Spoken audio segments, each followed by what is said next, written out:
नमस्कार। ज्योतिषीय श्रृंखला के इस कड़ी में आपका हार्दिक स्वागत है। कुंडली के द्वारा कुटुंब के संबंध में जानकारी प्राप्त करने के क्रम में अभी हम पुत्र विषयक बातों का विचार कर रहे हैं और उनका अध्ययन कर रहे हैं। अब आइए हम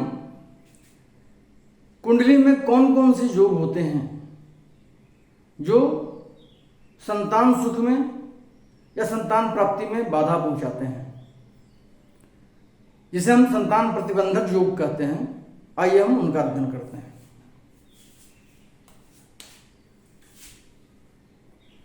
यदि षष्ठ, अष्टम अथवा द्वादश स्थान का स्वामी पंचमस्थ हो, इसी एक योग में कई योग सन्निहित हैं। ग्रहों की कई स्थितियां बतलाई गई हैं। पहली स्थिति है कि यदि छठे भाव, आठवें भाव या 12वें भाव का स्वामी पंचम भाव में स्थित हो। दूसरी स्थिति क्या है कि पंचमाधिपति षष्ठ, अष्टम अथवा द्वादश भाव में बैठा हो। दूसरी स्थिति है कि पंचम भाव का स्वामी छठे भाव में, आठवें भाव में या 12वें भाव में बैठा हो। तीसरी स्थिति क्या है कि पंचम भाव का स्वामी षष्ठ, अष्टम अथवा द्वादश भाव का भी स्वामी हो। पंचम भाव का जो स्वामी हो पंचमेश, वो छठे भाव, आठवें भाव या 12वें भाव का भी स्वामी हो। मान लेते हैं जैसे छठे भाव में मेष राशि है, तो मेष राशि का स्वामी मंगल पंचम भाव का भी स्वामी होगा और द्वादश भाव का भी स्वामी होगा, क्योंकि द्वादश भाव में वृश्चिक राशि स्थित होगी। या मान लें कि यहां पे मिथुन राशि है,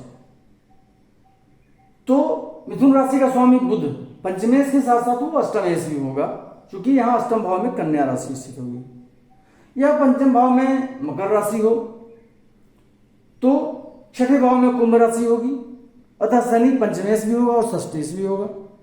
तो इस सूत्र में यह कहा जा रहा है कि पंचम भाव का स्वामी छठे भाव, आठवें भाव या 12वें भाव का भी स्वामी हो। अगली स्थिति क्या है कि पंचमाधिपति पंचम भाव का स्वामी अपने नीच राशि में हो या अस्त हो, अथवा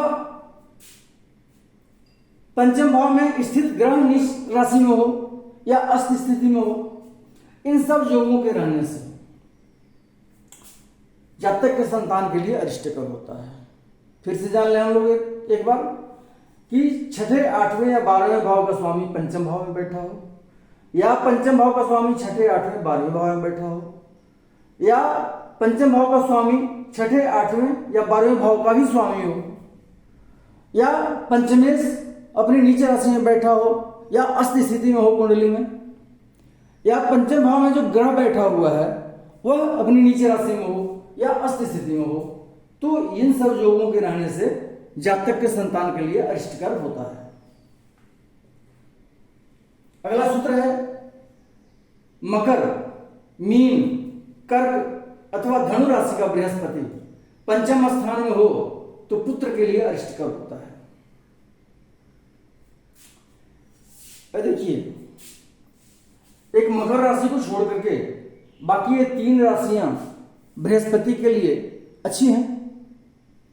मीन और धनु ये दोनों स्वराशि हैं, अपनी राशि हैं बृहस्पति की।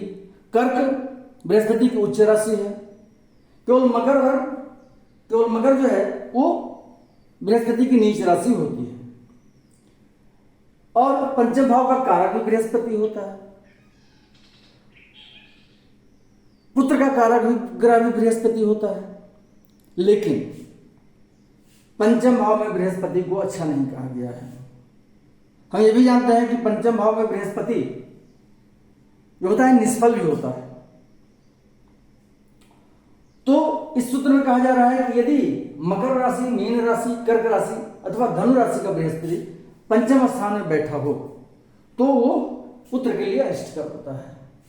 यदि मीन राशि का बृहस्पति पंचम भाव में बैठा हो तो ऐसे जातक को बहुत कम संतान होते हैं।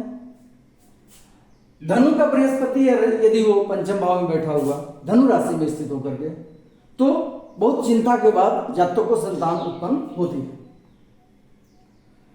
और यदि कर्क और मकर का बृहस्पति पंचम भाव में बैठा हो, कर्क राशि में या मकर राशि में स्थित होकर, या अर्थात मतलब या उच्चस्थ हो या निचस्थ हो और बृहस्पति पंचम भाव में बैठा हो, तो जातक को प्रायः संतान नहीं होते। और यदि पंचमस्थ बृहस्पति पर शुभ ग्रह की दृष्टि भी नहीं पड़ रही हो, तो जातक को पुत्र का अभाव ही होता है, यह कंफर्म है। अगला सूत्र है, यदि तृतीयाधिपति तृतीय स्थान में, लग्न में, धन स्थान में अथवा पंचम स्थान में बैठा हो तथा कुंडली में कोई अन्य शुभ ग्रह शुभ योग नहीं बन रहे हों, तो जातक को संतान प्राप्ति में बाधा होती है।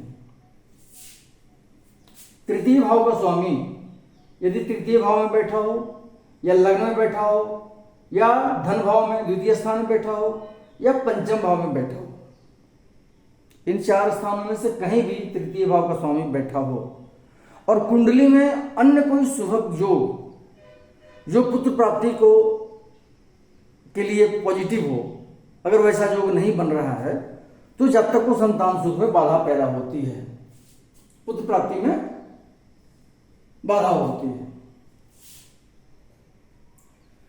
अगला सूत्र है, यदि पंचमेश और द्वितीयेश निर्बल हो तथा पंचम स्थान पर पापक ग्रह की दृष्टि हो, तो जातक के पास अनेक स्त्रियों के रहने पर भी पुत्र प्राप्ति का सौभाग्य नहीं होता है।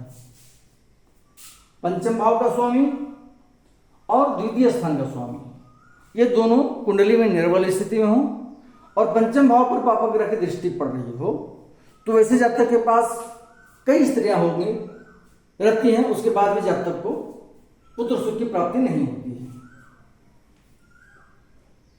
अगला सूत्र है, यदि लग्नेश, सप्तमेश, पंचमेश और बृहस्पति ये चारों, लग्न का स्वामी, सप्तम भाव का स्वामी, पंचम का स्वामी और बृहस्पति ये सभी के सभी दुर्बल हों कुंडली में, तो वैसा जातक संतान सुख से वंचित रहता है।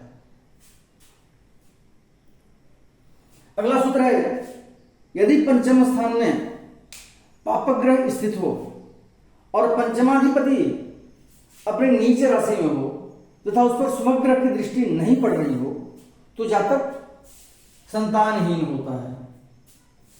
क्या कहा जा रहा है, पंचम भाव में पापक ग्रह कोई बैठा हुआ हो और पंचमाधिपति अपनी नीचस्थ राशि में हो, अपनी नीच राशि में स्थित हो और उस पंचमाधिपति पर जो अपनी नीच राशि में स्थित है उस पर शुभ ग्रह की दृष्टि नहीं पड़ रही हो, तो वैसा जातक संतानहीन होता है, संतान प्राप्ति में बाधा पैदा होती है ऐसे जातक को।